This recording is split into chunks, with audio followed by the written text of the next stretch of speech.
Welcome to the NRL Point of Difference with Preeti and Rago. Preeti, how are you? Good, thanks, Randy. Good to hear your voice again. Yeah, it feels like an eternity since we last did this video. We didn't even cover the grand final, which is disappointing on our part. Well, that's what when rugby league stops, so does the NRL point of difference, which is sad. But we're going to look to keep on producing some videos. We've got the Origin talk about this week, which is great. And I don't want to have any weeks where there's no rugby league. So as long as Origin's on, we can enjoy that while it lasts. Yeah, it was great to just know that's coming up because it's always depressing after the grand final when you just know you're not going to be able to watch rugby league at least until the trials.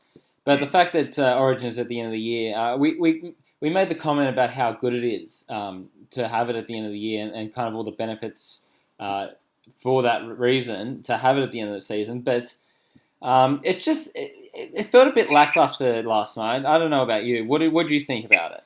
Yeah, I've actually got a renege on my view, saying that I like it at the end of the year because I thought in saying that when I said that a month or so ago, it would be a good thing to look forward to, and you can have just focus on Origin. But it's a bit weird having more footy after the grand final. Like we're so used to having the grand final being the be all end all for the year, and that's the year wrapped up. So it was, I don't know, it felt a bit. I couldn't get hyped up for it, and it just kind of crept up on me, and I was like, oh, Origin's on tonight. Like I was excited, but I didn't really feel any atmosphere or intensity surrounding the game. I don't know about you. Yeah, I mean, you usually have those international games, and I mean, you watch them, but you know, kind of Australia is always going to be there and win. And I mean, I know New Zealand can sneak a sneaky win every so often, but for the most part, it is Australia, and it's pretty predictable. At least with Origin, like as we saw last night, where Queensland just completely upset New South Wales, and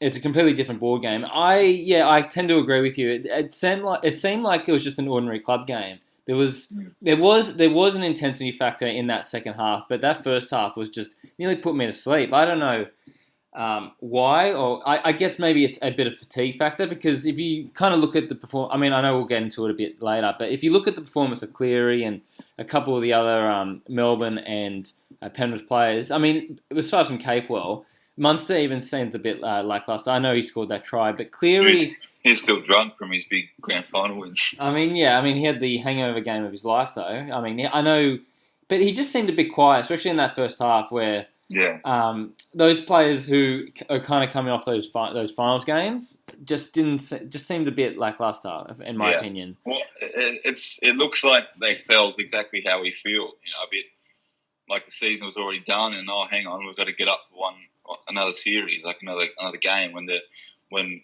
we felt like the grand final was it. So maybe having it at the end of the year takes away from that intensity that is Origin. And I also think that although the rule change has been really good with the six again for club level, I don't. It's weird with Origin because usually you're so used to seeing everyone being offside and there being no room to attack, and I kind of like that about Origin because it was just a massive grind. It was just a real big effort through the middle, and now that it takes more space, it kind of takes away from that. It doesn't have that intense Origin feel about it. Yeah, but even you mentioned that in the middle. So New South Wales barely even made over a single forward over the 60-metre mark. I saw Paulo. Paulo was probably their best forward, and Saifidi. Paulo. Oh, sorry, Saifidi. Sorry, okay, fair enough. I mean, Paulo ran the ball 6 times, and he's on the field for like 40 minutes, I think.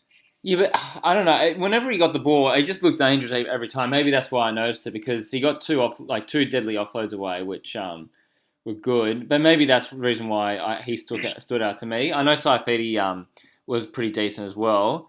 But I mean, Corden actually stood up as well, which was great. But did you even see much of Jake Trbojevic and Fritzell? No, they went missing. I did not notice them. Yeah, I didn't know them. I mean, I saw Trbojevic take a couple of hit-ups, but he had basically had virtually no impact. And I think that's the reason why New South Wales lost. Yeah, well, if you look at the stats in terms of metres gained, all the top 10 highest metre gainers were all backs, which is unusual. Usually you see, usually the fullback and the wingers are there or thereabouts, but you've always got a prop or a couple of props who dominated and made 150 metres. But all the two props in New South Wales, Saifidi made 110, but then it was just like 60, 80 from both teams. Which just shows to me that the game was played out on the edges. They kept going to the edge too early, and without winning the right to go wide, which I don't know if that's a game plan kind of fault, or is it the halves and taking control? But no one wanted to win the game up to the middle. It wasn't for Queensland in the second half, and they did that, and that's where they came up victors. So I think New South Wales should have a look at that, and they've got the forward pack to really dominate, and they should be using them to their advantage. Well, Queensland's strength is their forward pack, and I think maybe that was part of their game plan because if you compare the backline of New South Wales versus Queensland, they have them beat left for dead. This is probably the worst Queensland backline I've ever seen. And maybe they thought, they had this easily won, they could have fun, especially being 10-0 up, and they started just spreading the ball without, as you said, going up the middle and winning that right to spread it to the wings. I think that was a great way that you put that. It just seemed like they were overconfident and they weren't taking the threat they weren't taking Queensland seriously, which was their downfall ultimately. Yeah. And it's like this should have been a 3-0 New South Wales clean sweep, but I could easily see Queensland sneaking a win in the next two games, especially when they play at Suncorp. Yeah, well, it makes it much easier for them to now only have to win just to know they're going to win one more game. Yeah, exactly. And I don't know, why was there so much drop ball last night, do you think? Do you think it was the pitch or it was just they all got shit in their hands? I think combination. There was a bit of rain throughout the game, so you could say that, but there's always no excuse to drop ball.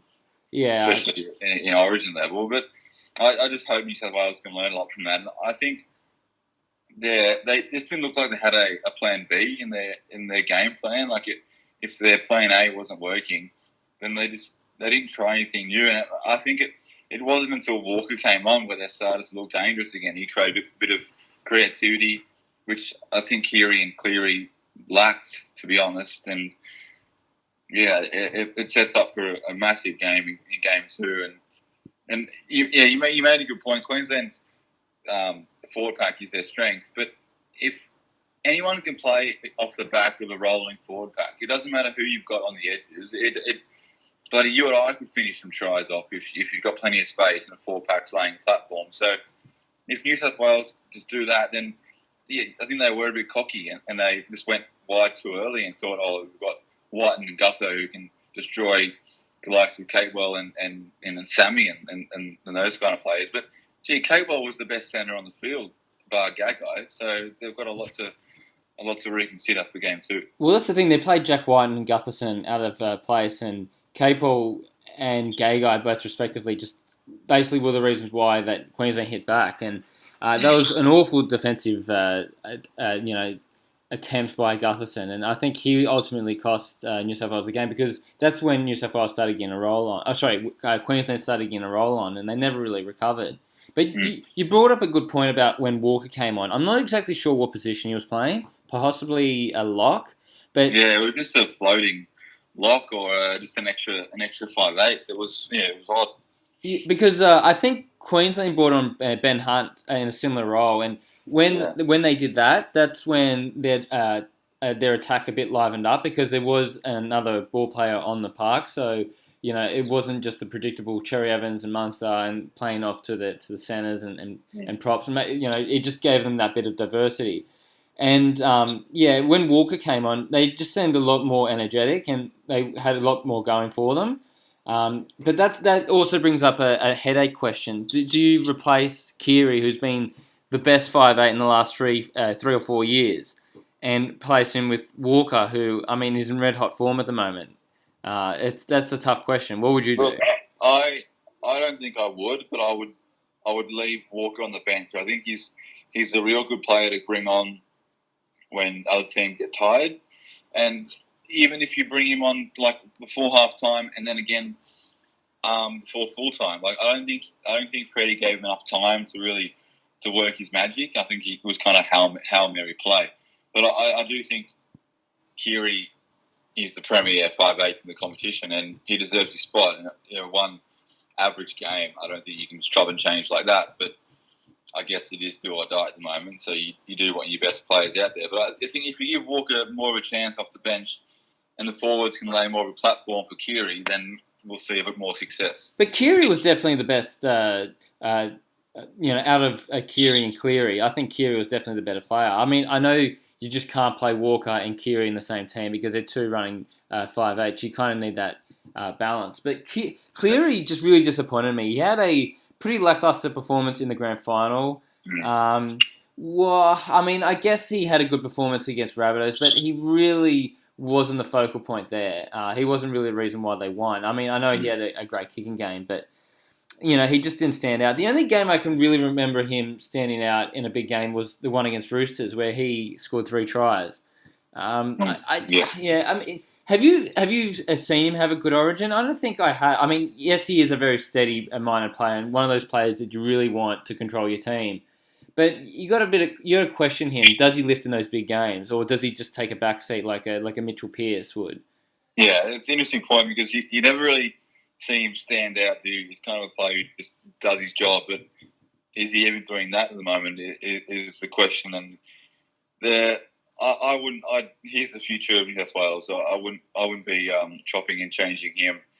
I think he's got to be there, and he's shown all year that he's the best halfback in the comp, pretty much. So, yeah, I don't think that's the solution, but it does raise some pressure on him for game 2. Yeah, I mean, if I was going to drop anyone, it'd probably be one of the out-of-place centres. I know one. I mean, he still had a reasonably decent game in attack, but that defensive read on Gagai has a lot to be desired. And they're both just ordinary in defence. Like the 2 misses they made were just diabolical. I haven't seen as bad as misses that all year, and it just shows that that's what happens when you put a 5'8" and a fullback in centre, because centres do a lot more one-on-one defensive tackles and they make a lot more reads in defence than what the fullback does. So to put someone there it's a silly decision. In hindsight, it's a really costly decision, and I think you've got to put a centre there purely for defence. And look at Capewell, like you knew you weren't going to get much out of him in attack. He was going to make his tackles, but then he did. He scored them. He set up the first try, which proves the match winner, really. Yeah, I know where you're coming from, but there's always that mentality where, coaches pick the best team and then work out what position they go in. But in this situation, Gutherson hasn't played on the edge in quite a while, close to 4 years, I think. He's mostly been at fullback, so yeah, and it was his first Origin as well. So I mean, he did do enough to set up Addo Carr for 2 tries. So I will give him some credit there, but. The question is, who do you replace him with? You got Lomax and Crichton, who probably aren't the best experienced defensive players you can pick from. It's a tough one. What would you do in this situation? This one's a pretty tough decision for Brad Fittler to make. I want someone like Josh Morris, who can just throw in there an old hairdo. I just want someone who's going to be reliable and make their tackles and be good in defensive reads, because I'm not worried about us scoring points. My issue is letting in points, which is what Whiten and Gutho both did.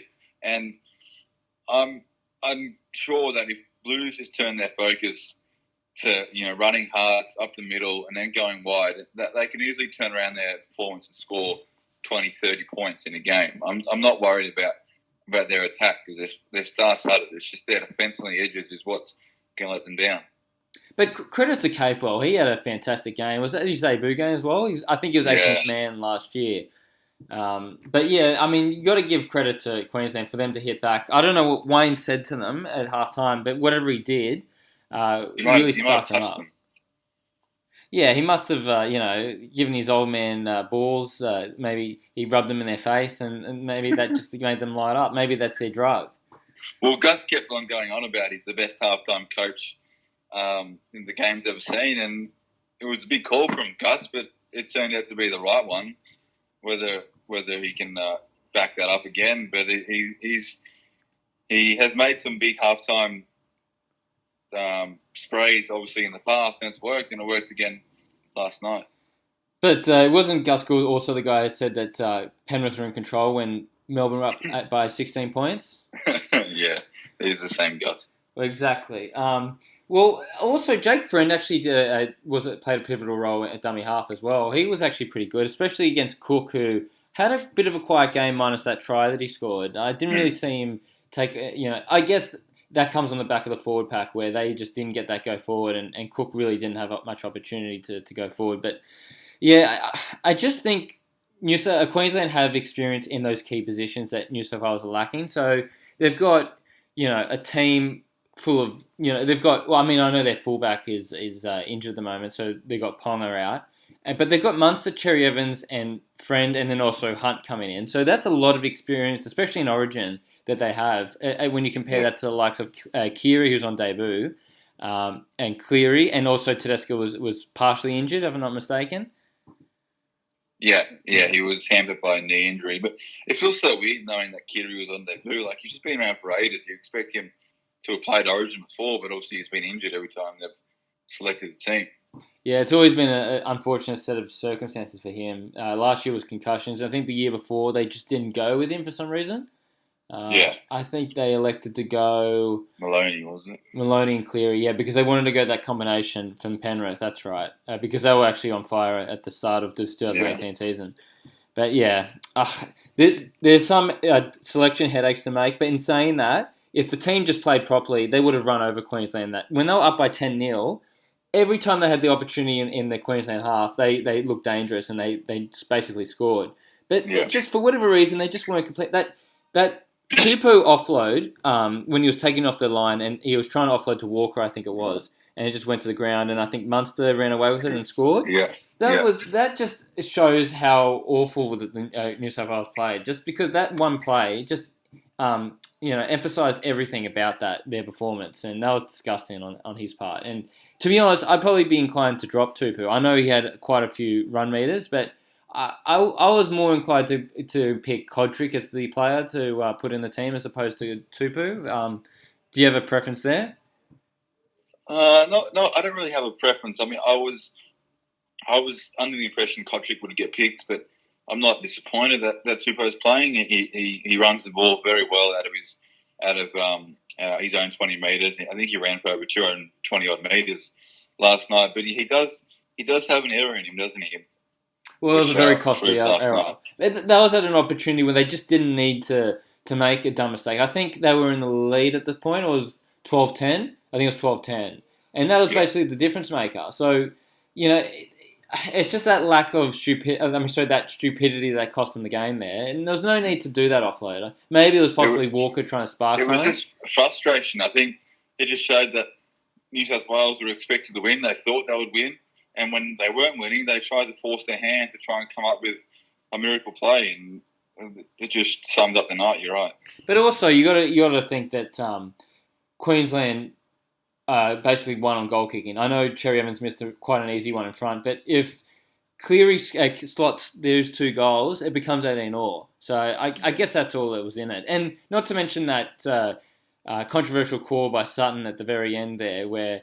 It seemed like there was 1 second left on the clock, and what the hell was doing there? And have you seen the photo coming from that? I've seen that. But in saying that, they put like 10 players on Tedesco, so I don't know why it wasn't a straight away penalty, because it was obviously slowing down the ruck. Like I don't care about the time. Maybe there was an official time that was different to the Channel 9 clock. Fair enough. But the fact that they got like 10 different players on the one on Tedesco to slow the play of the ball, that should have been a penalty.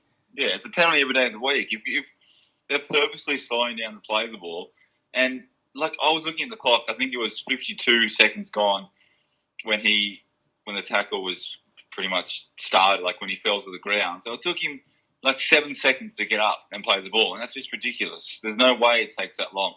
And New South Wales was so ready for that last play. They had about 9 plays spanned out to the right against 6 defenders, because Queensland obviously used 4 plays to tackle.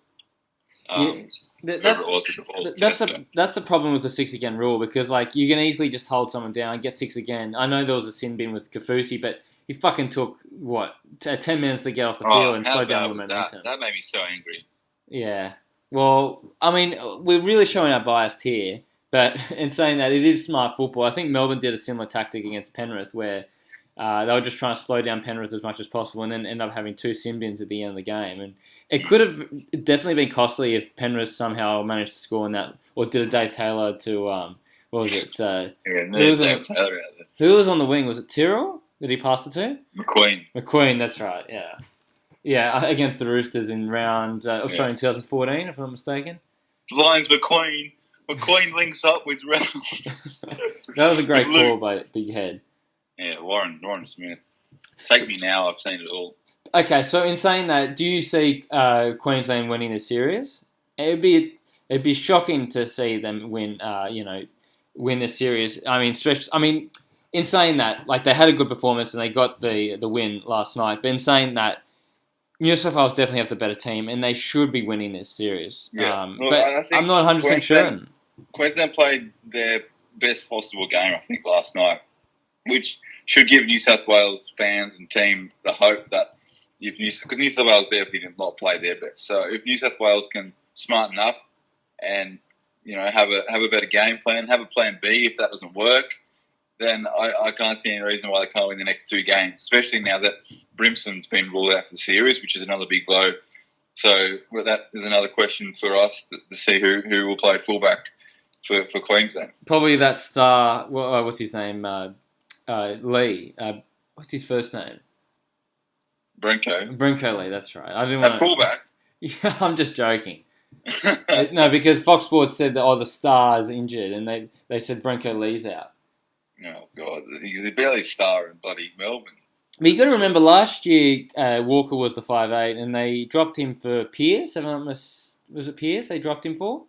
Yeah. Yeah, so Fittler's not scared to make those tough decisions, and if that ends up being the decision that he makes, it worked for him last year. But I don't think he should be chopping and changing too much. At least just stick with the team. But in saying that, I don't have enough confidence in Brad Fittler's coaching ability to kind of turn this around. So that's my worry for New South Wales. Yeah, I agree with you there. So the change that New South Wales will have to make is Cam Murray out. So who do you see coming in for him? Cameron Murray. Ooh, that's a tough one. To be honest, is Nathan Brown in the squad? Yeah, I'd be inclined to bring him up. That's what New South Wales really like. They go forward, and I think he would really give that opportunity. I think they need a second prop on the bench. At the moment, they got Murray and Crichton, and it's just not enough. And you saw that with Paulo, who only made 6 runs and was pretty lackluster in terms of his intensity and workload. So I think they need another prop on the bench there. Yeah, and Payne Haas didn't do much as well, did he? Yeah, I was just about to say that. I remember him coming on the field and making a couple of tackles, but other than that, it was definitely a backs game in this one, which theoretically could have been in New South Wales' favour, but for whatever reason, Queensland just absolutely dominated. And I think it was just a forward pack at the end of the day, because Queensland were just making so much upfield to about the New South Wales 40-metre line, then getting a kick up, and I guess New South Wales just had no answer. Yeah. Well, I agree with you with Nathan Brown. I also think he adds a bit of grubbiness to the team and a bit of fire, which I think they missed, and a bit of niggle. That's what we missed about State of Origin. And he runs up to the back fence, like you said. You'll get them going. He won't add much creativity, but I don't think that Cam Murray really was what he was there for anyway. So seems like a pretty easy replacement. They've also got Isaiah Yeo in the squad. He wasn't in the 21-man squad, but he was in the preliminary one, so that he could be an option as well. But I'd be looking to drop him for Fritzell, because he's had a pretty ordinary year, and this performance he had was very lackluster as well. So there's a couple of players there that you could easily drop, and there's definitely a hungry squad there. So you said Isaiah Yeo, he's a workhorse, but I don't know. He's probably, and you also got McGuinness as well, who can fill in at lock and maybe provide a backup. But you want that utility as Cody Walker on the bench, because he adds that flair. So yeah, well, it's weird that we've never seen this where they play one State of Origin game every week. So there might be more chopping and changing because players might be fatigued, they might not have recovered from the first game, so we might see forwards swap in and out. You don't know, but I look, if you're going based on form, like in saying Frizzell wasn't up to it, then you could make the same argument for the whole forward pack. So I'd probably give Frizzell another go, and he's a very experienced player. He's been there before, and if we can just get back to all of them just got to get back to the basics and just running straight off the back fence and just setting the platform for the halves, and I think we won't have much issue. Exactly. That's been the theme of today's episode. But any last comments before we end the show? Well, let's just say for Queensland, so Brimson's out. Do you think they will go? You think Holmes will play fullback, or would you go Corey Allen? I didn't realise Corey Allen was in the squad. I would be inclined to put Holmes at fullback and then put Allen on the wing. I think that would probably be a good combo. And then the way you drop Sammy. That's a tough one.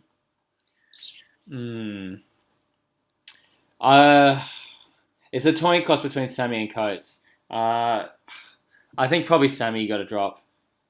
Yeah, probably. Well, you don't have to drop any of the wingers, but you could just do Holmes straight in. Actually, yeah, that's a good point. That's a good point because I guess Allen wasn't originally in the team, so. Yeah, I think that'd be a straight swap then, because you don't want to change a winning side, except for obviously if you got injuries. It just depends if Holmes match fit, if he's ready to play the game Origin at fullback. I don't know if he's got that in him. You also had Welsh going off limping, didn't you? Yeah. I think that was more of a head knock though, but we'll wait and see. Yeah, I guess nothing's going to stop him from playing Origin. That machine. He did 2 ACLs and is playing the best football of his life. I think Parramatta were going to sign him, but they said it was a bit too risky to sign him, so they backed out. And I think they're going to kick him. They're kicking themselves as a result of that.